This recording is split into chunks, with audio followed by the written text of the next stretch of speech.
আল্লাহর রাস্তায় যে জিহাদ করে শহীদ হয় ব্যক্তি শহীদ হয়ে যায়।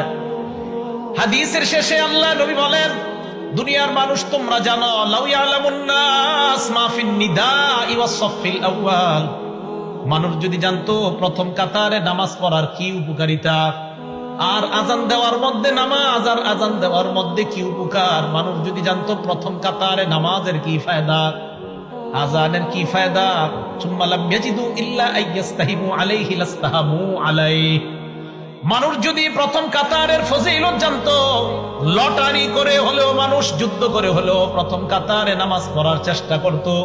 আর যদি আজানের ফজিলত জানতো, লটারি করে হলেও নিজের নাম লিস্টের মধ্যে এনে মুসলমান আজান দেওয়ার চেষ্টা করত। তাহলে আপনারা যদি জানতেন ফজিলত, নবীজি বলেন মানুষ বুঝতেছে না কেন যে প্রথম কাতারের ফজিলত, আজানের কি পরিমাণ ফজিলত, এগুলা মানুষ খুব মুয়াজ্জিনের অপেক্ষায় থাকে। আমাদের সকলকে আল্লাহ সহি শুদ্ধভাবে আজান শিখে এই আজানের আমল যেন আমরা করে আল্লাহর কাছ থেকে এই ফজিলত অর্জন করতে পারি, আল্লাহ তৌফিক দান করেন। সবাই আজান দেওয়ার নিয়ত হয়েছে তো ইনশাআল্লাহ? এগুলো 2 নাম্বার। 3 নাম্বার, আজান যে ব্যক্তি দেয় কিয়ামতের ময়দানে তার গলা সবচেয়ে লম্বা হবে। মানে কি জিরাফের মতো? হ্যাঁ, মন দিয়ে শোনেন।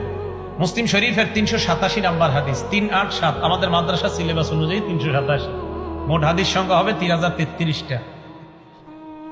এই হাদিসের বর্ণনাকারী তলহা ইবনে ইয়াহইয়া।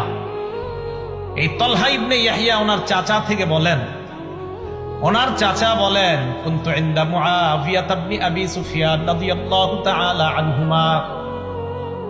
তলহা ইবনে ইয়াহইয়া বলেন, আমার চাচা ইমাম মুআবিয়া আমিরে মুআবিয়ার কাছে ছিলেন। ফাজাআহুল মুয়াজ্জিন, মুয়াজ্জিন আসিয়া ইয়াদউহু ইলাস সালাহ। মুয়াজ্জিন আইসা কয়, আমিরে মুআবিয়াকে বললেন নামাজের সময় হয়েছে, মসজিদে চলেন। আমিরে মুআবিয়া বললেন, মুয়াজ্জিন দাঁড়াও।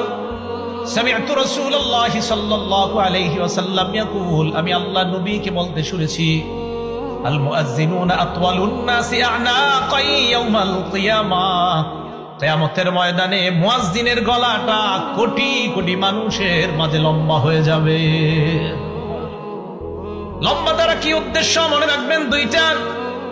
1 নাম্বার, আকসারুন নাসি মুতাশাউফান বা তাশাউফান ইলা রাহমাতিল্লাহ, কিয়ামতের ময়দানে মুয়াজ্জিন অন্যান্য কোটি কোটি মানুষের চাইতে আল্লাহর রহমতের অধিক প্রত্যাশী হবেন।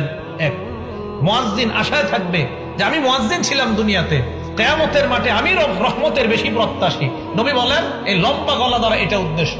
2 নাম্বারটা বুঝেন। কি 2 নাম্বার? 1 নাম্বারটা আরেকটু বুঝেন, লিআন্নাল মুতাশাউফা ইউতিলু উনুখা ইলা মা ইয়াতাকাল্লাউ আলাই, যে ব্যক্তি আকাঙ্ক্ষা করে কোনো জিনিসের, ওই ব্যক্তি তার আকাঙ্ক্ষিত বস্তুটার দিকে গলাটা এইভাবে বাড়ায়া তাকায়। যেই ব্যক্তি কোনো জিনিসের আকাঙ্ক্ষা করে, আগে তো রেজাল্ট বের হইতো বোর্ডে, এখন তো মোবাইলে বের হয়ে যায়। আগে যখন পরীক্ষার রেজাল্ট দিত, আমরা হাসি উল্লাস করতে করতে স্কুলে যাইতাম আমাদের রেজাল্ট দেখার জন্য। তো যাওয়ার পরে মনে করেন কারো 1, 2, 3-এর মধ্যে আসছে যারা, ওই 3 জন কি করে, আপনার সবার মাঝে এইভাবে গলাটা সামনে বাড়ায় দিতে চায় তার রেজাল্টটা দেখার জন্য। বুঝা গেল